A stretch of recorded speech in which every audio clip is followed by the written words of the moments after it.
Bonjour, merci de nous retrouver pour ce nouveau numéro de l'œil de l'observateur. Aujourd'hui, je vous fais visiter l'entreprise Bettina.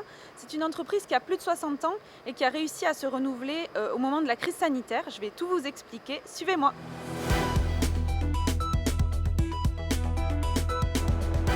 Bonjour Philippe Prudhomme, vous êtes le directeur de Bettina. C'est une société qui existe à Monaco depuis de nombreuses années. Est-ce que vous pourriez retracer le parcours de cette société ? Oui, bonjour Anne-Sophie. Effectivement, la société a été créée en 1954 en principauté par M. Hein, un avocat hongrois qui fuit le régime communiste d'après-guerre. Il a rencontré rapidement Bettina Graziani, premier mannequin professionnel égérie de Fat et de Givenchy. Et ensemble, ils créent les premières collections. Il lui rachètera son nom et la signature, d'où le nom de Bettina aujourd'hui. Et vous pouvez nous parler donc du cœur de métier de l'entreprise ? Le cœur de métier, c'est la maille de luxe, ça n'a pas changé. L'événement qui nous a occupés pendant de nombreux mois n'a pas remis en cause le travail que nous faisons quotidiennement pour ces sociétés.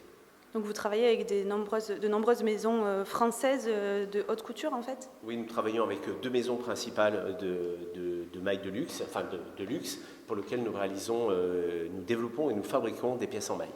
Et alors la maille, vous pouvez nous en parler 2 minutes, qu'est-ce que c'est dans le vêtement ? C'est une technique textile un petit peu particulière où on a une maille bouclée qui va s'entrelacer les unes après les autres, donc qui est différent du tissu et qui se tricote en interne sur des métiers un petit peu particuliers.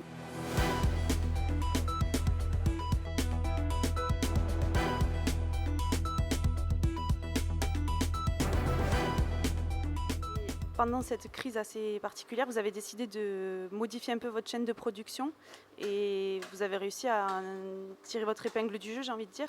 Vous pouvez nous expliquer comment ça s'est passé en fait ? Nous avons l'agilité requise pour réaliser des collections très rapidement pour les maisons pour lesquelles nous travaillons. Et à partir de là, ça nous a semblé effectivement un sens vertueux de pouvoir réaliser des masques alors qu'il y avait un appauvrissement total dans ce type de produit sur le marché.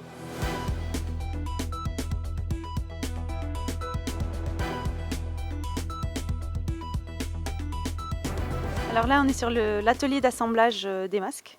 On est en plein mois d'août et pourtant il y a une grosse activité dans vos locaux. Effectivement, là, nous avons reçu un certain nombre de masques qui vont être contrôlés qualitativement pour répondre bien évidemment aux normes qu'on a mis en place.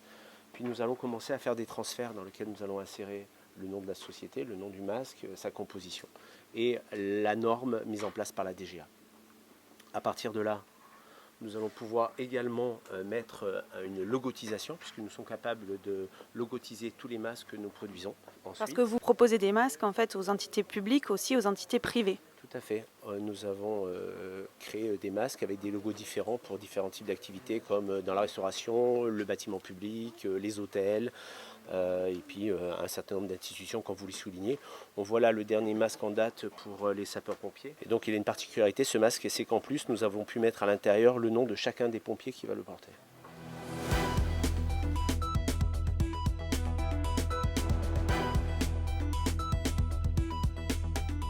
Là, on voit les préparations qui sont en cours pour le gouvernement. On a eu la chance de se voir attribuer d'une manière momentanée, certes, mais importante pour nous, par l'administration des domaines, ce local au soleil du midi. Et nous avons besoin de place au quotidien pour exercer cette activité.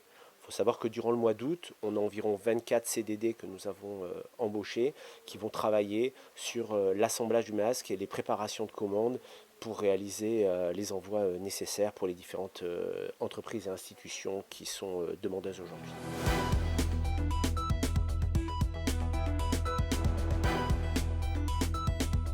La dernière étape de notre visite, c'est la boutique qui est ouverte depuis pas très longtemps.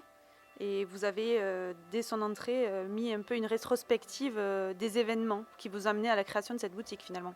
Tout à fait. La boutique a ouvert il y a un mois en fait. Et là on voit la rétrospective effectivement des différentes étapes qui ont pu nous occuper. Donc les premiers essais de tricotage datent du 23 mars. Les premiers envois à la DGA datent du 26 mars. Et le masque validé 5 lavages a été validé le 3 avril. Donc on a eu moins de 2 semaines à fabriquer un masque, développer le bon masque et de le faire valider déjà 5 lavages par la DGA. On a enregistré la marque, comme je vous disais précédemment. On s'est installé dans ce lot local, où vous êtes là maintenant. Puis on a réalisé le packaging. On est passé à 10 lavages, passé à 50 lavages.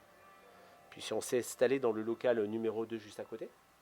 Nous avons ensuite validé 75 lavages, puis 100 lavages le 22 juin. Toujours sur le même masque. Il fallait pouvoir générer 100 lavages pour pouvoir être validé.